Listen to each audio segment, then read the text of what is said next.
the saint of the day. We will delve into the life of St. Charles Borromeo, a beacon of light during the Counter-Reformation. Celebrated on November 4th, his feast day stands as a testament to his tireless dedication to the Roman Catholic Church and its spiritual revitalization. The name of Charles Borromeo is associated with reform. He lived during the time of the Protestant Reformation and had a hand in the reform of the whole Church during the final years of the Council of Trent. Although he belonged to the Milanese nobility and was related to the powerful Medici family, Charles desired to devote himself to the Church. In 1559, when his uncle, Cardinal de' Medici, was elected Pope Pius IV, he made Charles cardinal deacon and administrator of the Archdiocese of Milan. At the time, Charles was still a layman and a young student. Because of his intellectual qualities, Charles was entrusted with several important offices connected with the Vatican, and later appointed Secretary of State with responsibility for the Papal States. The untimely death of his elder brother brought Charles to a definite decision to be ordained a priest, despite his relatives' insistence that he marry. Soon after being ordained a priest at age 25, Borromeo was consecrated Bishop of Milan.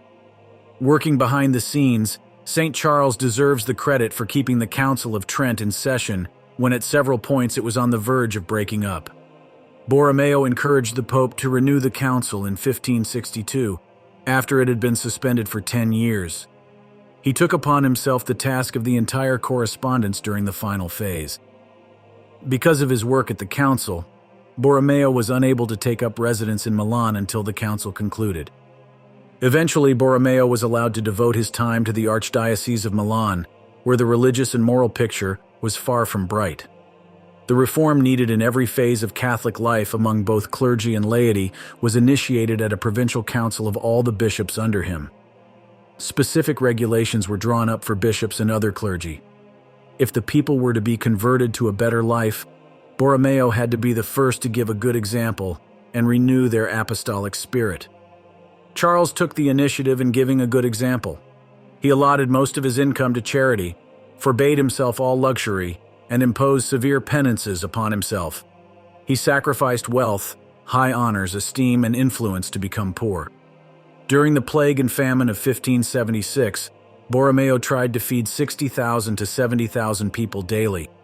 To do this, he borrowed large sums of money that required years to repay. Whereas the civil authorities fled at the height of the plague, he stayed in the city, where he ministered to the sick and the dying, helping those in want. Work and the heavy burdens of his high office began to affect Archbishop Borromeo's health, leading to his death at the age of 46.